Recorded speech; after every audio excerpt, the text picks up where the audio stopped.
बिस्मिल्लाहिर्रहमानिर्रहीम। अस्सलामु अलैकुम।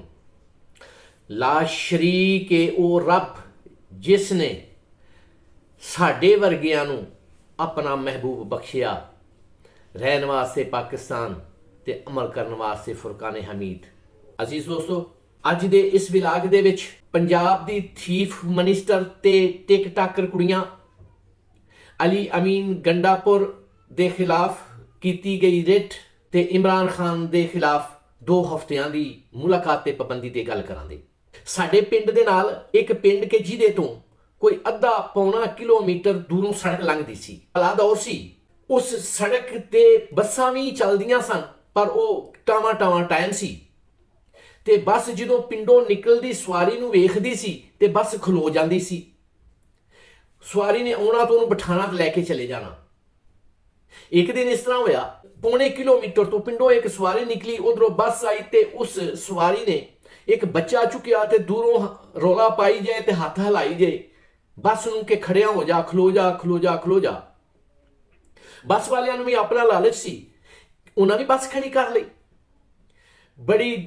बड़ा इंतजार करन तो बाद ਜਦੋਂ ਉਹ ਮੌਸੂਫ ਕੋਲ ਆਏ ਤੇ ਕੋਲ ਆ ਕੇ ਆਖਣ ਲੱਗੇ ਡਰਾਈਵਰ ਨੂੰ, ਐ ਜ਼ਰਾ ਕੋ ਹਾਰਨ ਤੇ ਵਜਾਇਆ ਜੇ। ਉਹਨੇ ਆਖਿਆ ਕੀ ਗੱਲ ਖੈਰ ਤੇ ਹੈ ਵੇ? ਉਹਨੇ ਆਖਿਆ ਬੱਚਾ ਰੋਂਦਾ ਸੀ ਪਿਆ ਤੇ ਇਹਨੂੰ ਚੁੱਪ ਕਰਾਉਣ ਵਾਸਤੇ ਮੈਂ ਆਖਿਆ ਜ਼ਰਾ ਕੋ ਇਹਨੂੰ ਹਾਰਨ ਸੁਣਾਓ।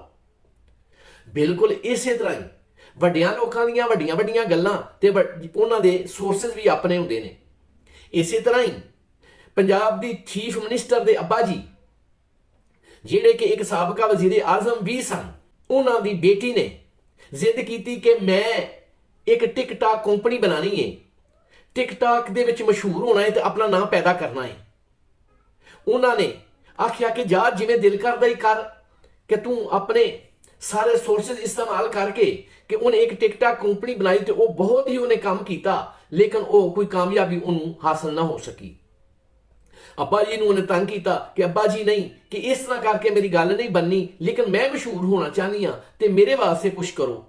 ਅੱਬਾ ਜੀ ਨੇ ਪਾਕਿਸਤਾਨ ਦੇ ਚੀਫ ਜਸਟਿਸ ਨੂੰ ਆਖਿਆ ਕਿ ਯਾਰ ਕੁੜੀ ਏ, ਬੜੀ ਪਿਆਰੀ ਏ ਤੇ ਉਹ ਜ਼ਿੱਦ ਕਰ ਬੈਠੀ ਏ ਤੇ ਹੁਣ ਕੀ ਕੀਤਾ ਜਾਏ। ਪਾਕਿਸਤਾਨ ਦੇ ਕੁਝ ਵੱਡੀਆਂ ਲੋਕਾਂ ਨੇ ਬਹਿ ਕੇ ਸਲਾਹ ਕੀਤੀ ਕਿ ਨਵਾਜ਼ ਸ਼ਰੀਫ ਸਾਹਿਬ ਦੀ ਕੁੜੀ ਇਹ ਚਾਹੁੰਦੀ ਏ, ਟਿਕਟਾਕ ਬਣਾਉਣਾ ਚਾਹੁੰਦੀ ਏ ਤੇ ਇਹਦੇ ਵਾਸਤੇ ਕੀ ਕੀਤਾ ਜਾਏ। ਉਹ ਸਲਾਹ ਦਿੱਤੀ ਗਈ ਕਿ ਇਹਨੂੰ ਪੰਜਾਬ ਦਾ ਚੀਫ ਮਿਨਿਸਟਰ ਬਣਾ ਦਿਓ, ਜਿਵੇਂ ਕਰਕੇ ਵੀ ਵਾਧਾ ਘਾਟਾ ਕਰਕੇ ਇਹਨੂੰ ਮਿਨਿਸਟਰ ਬਣਾ ਦਿਓ ਤੇ ਇਹ ਫਿਰ ਅੱਗੋਂ ਆਪਣੀ ਕਾਬਲੀਅਤ ਦੇ ਕੋਲੋਂ ਕੰਮ ਲੈਂਦਿਆਂ ਹੋਇਆਂ ਆਪੇ ਹੀ ਇਹ ਕਾਮਯਾਬ ਹੋ ਜਾਏਗੀ। ਸਾਰਿਆਂ ਇਦਾਰਿਆਂ ਨੇ ਰਲ ਕੇ ਵਾਧਾ ਘਾਟਾ ਕਰਕੇ ਜੋ ਕੁਝ ਵੀ ਉਹਨਾਂ ਨੂੰ ਕਰਨਾ ਪਿਆ, ਚਵਲ ਖਵਾਉਣਾ ਪਿਆ, ਬਿੱਜ਼ਤ ਹੋਣਾ ਪਿਆ, ਲਾਲਾ ਕਰਵਾਉਣੀ ਪਈ, ਉਹਨਾਂ ਨੇ ਇਹਨੂੰ ਚੀਫ ਮਿਨਿਸਟਰ ਬਣਾ ਦਿੱਤਾ। ਅੱਜ ਕੱਲ੍ਹ ਸੁਣਿਆ ਹੈ ਕਿ ਉਹ ਕੁੜੀ ਆਪਣੀਆਂ ਸਹੇਲੀਆਂ ਨੂੰ ਨਾਲ ਲੈ ਕੇ ਤੇ ਅੰਨੇ ਵਾਹ ਲੱਗੀ ਫਿਰਦੀ ਏ, ਜਿੱਧਰ ਦਿਲ ਕਰਦਾ ਮੂੰਹ ਚੁੱਕਦਾ, ਜਿਹਦੇ ਦਿਲ ਕਰਦਾ ਘਰ ਵੜ ਜਾਂਦੀ ਏ, ਜਿਹੜੇ ਮਰਜ਼ੀ ਇਦਾਰੇ ਦੇ ਵਿੱਚ ਜਾ ਵੜਦੀ ਏ ਤੇ ਜਾ ਕੇ ਆਪਣੀ ਟਿਕਟਾਕ ਬਣਾਉਣੀ ਸ਼ੁਰੂ ਕਰ ਦਿੰਦੀ ਏ। ਪਤਾ ਨਹੀਂ ਇਹ ਟਿਕਟਾਕ ਸਾਡੇ ਨਾਲ ਕੀ ਕਰੇਗੀ ਕਿ ਵੱਡੀਆਂ ਲੋਕਾਂ ਦੇ ਸ਼ੌਕ ਵੀ ਵੱਡੇ ਹੁੰਦੇ ਨੇ, ਉਹਨਾਂ ਦਾ ਸ਼ੌਕ ਪੂਰਾ ਕਰਦਿਆਂ ਪਤਾ ਨਹੀਂ ਪੰਜਾਬ ਦਾ ਕੀ ਬਣੇਗਾ, ਪੰਜਾਬ ਦੀਆਂ ਗਰੀਬਾਂ ਦਾ, ਪੰਜਾਬ ਦੀਆਂ ਮਜ਼ਲੂਮਾਂ ਦਾ ਕੀ ਬਣੇਗਾ। ਚਲੋ ਖੈਰ, ਜੋ ਕੁਛ ਵੀ ਬਣੇਗਾ, ਮੌਸੂਫਾ ਦੀ ਟਿਕਟਾਕ ਕੰਪਨੀ ਤੇ ਚੰਗੀ ਮਸ਼ਹੂਰ ਹੋ ਜਾਏਗੀ ਨਾ, ਇੰਨਾ ਹੀ ਬੜਾ ਹੈ। ਤੇ ਇਹਦੇ ਨਾਲ ਖੈਬਰ ਪਖਤੂਨਖਵਾ ਦੇ ਚੀਫ ਮਿਨਿਸਟਰ ਦੇ ਖਿਲਾਫ ਇੱਕ ਮੁਹਿੱਬੇ ਵਤਨ ਸ਼ਹਿਰੀ ਨੇ ਦਰਖਾਸਤ ਦਿੱਤੀ ਹੈ ਕਿ ਇਹ ਅਲੀ ਅਮੀਨ ਗੰਡਾਪੁਰ ਸਾਹਿਬ ਜਿਹੜੇ ਨੇ ਇਹ ਐਲੀਜੀਬਲ ਨਹੀਂ, ਇਹ ਚੀਫ ਮਿਨਿਸਟਰ ਬਣ ਹੀ ਨਹੀਂ ਸਕਦੇ।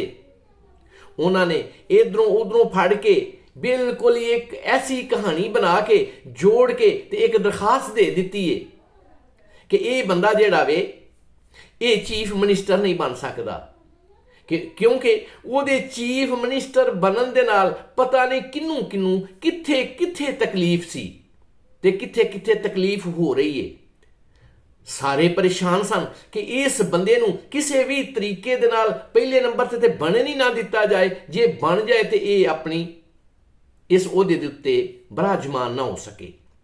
ਲੇਕਿਨ ਉਹ ਵੀ ਅੱਲਾ ਦਾ ਭੋਲਾ ਬੰਦਾ, ਅੱਲਾ ਦਾ ਨੇਕ ਬੰਦਾ ਆਪਣੇ ਮਿਸ਼ਨ ਦੇ ਉੱਤੇ ਇਸ ਤਰ੍ਹਾਂ ਕਰਕੇ ਡਟਿਆ ਹੋਇਆ ਹੈ ਕਿ ਜਿਵੇਂ ਕਰਕੇ ਡਟਣ ਦਾ ਹੱਕ ਹੁੰਦਾ ਹੈ।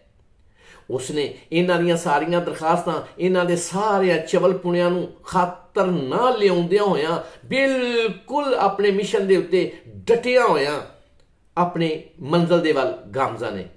ਆਪਣੇ ਕਾਇਦ ਮੁਹਤਰਮ ਜਨਾਬ ਇਮਰਾਨ ਖਾਨ ਦੇ ਨਾਲ ਕੀਤੀ ਹੋਈ ਕਮਿਟਮੈਂਟ ਦੇ ਉੱਤੇ ਇਸ ਤਰ੍ਹਾਂ ਕਰਕੇ ਪੂਰਾ ਉਤਰਦਾ ਪਿਆ ਕਿ ਜਿਸ ਤਰ੍ਹਾਂ ਕਰਕੇ ਪੂਰਾ ਉਤਰਨ ਦਾ ਹੱਕ ਹੈ।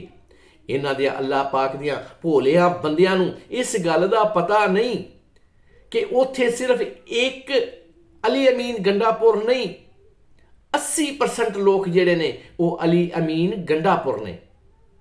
ਜਿਹਨੂੰ ਭੰਨੋ ਉਹ ਹੀ ਲਾ ਲੇ। ਤੇ ਅੱਜ ਜਦੋਂ ਉਹ ਦਰਖਾਸਤ ਸੁਣੀ ਗਈ ਤੇ ਸੁਣਨ ਵਾਲਿਆਂ ਨੇ ਆਖਿਆ ਫੜੋ ਇਹ ਦਰਖਾਸਤ ਤੇ ਭੱਜੋ ਇੱਥੋਂ, ਇਹ ਤੇ ਕਾਬਲੇ ਸੁਣਵਾਈ ਨਹੀਂ। ਕੋਈ ਅਕਲ ਨੂੰ ਹੱਥ ਮਾਰੋ, ਕਿਉਂ ਐਵੇਂ ਜਾਣ ਕੇ ਚਵਲਾਂ ਪੇ ਮਾਰਦੇ ਹੋ। ਹਾਂ, ਅਗਲੀ ਗੱਲ, ਖਾਨ ਇਮਰਾਨ ਦੀ ਜੇਲ੍ਹ ਦੇ ਮੁਲਾਕਾਤ ਦੇ ਉੱਤੇ 2 ਹਫ਼ਤਿਆਂ ਦੀ ਪਾਬੰਦੀ। ਭਲਾ ਇਸ ਤਰ੍ਹਾਂ ਨਹੀਂ ਹੋ ਸਕਦਾ? ਉਹ ਕਦੀ ਇਸ ਤਰ੍ਹਾਂ ਵੀ ਪਾਬੰਦੀਆਂ ਲੱਗ ਸਕੀਆਂ ਨੇ? ਉਹ ਤੁਸੀਂ ਮੰਨਿਆ ਕਿ ਚਵਲ ਪੁਣਿਆਂ ਦੀਆਂ ਆਖਰੀ ਹੱਦਾਂ ਨੂੰ ਛੂੰਹਦੇ ਹੋ, ਲੇਕਿਨ ਇਹ ਤੇ ਨਹੀਂ ਨਾ ਹੋ ਸਕਦਾ। ਉਹ ਕੁਛ ਨਾ ਕੁਛ ਤੇ ਕਾਨੂੰਨ ਦੀ ਪਾਸਦਾਰੀ ਕਰਨੀ ਪੈਂਦੀ ਏ। ਅੱਲਾਹ ਪਾਕ ਜੋ ਨਲਾਇਕ ਤੇ ਆਹਮਕ ਬੰਦਿਓ, ਇਹ ਕਿੰਨੀ ਦੇਰ ਤੱਕ ਇਹ ਡਰਾਮੇ ਕਰਦੇ ਰਹੋਗੇ? ਅਸਲ ਦੇ ਵਿੱਚ ਹੋਇਆ ਕੀ ਹੈ?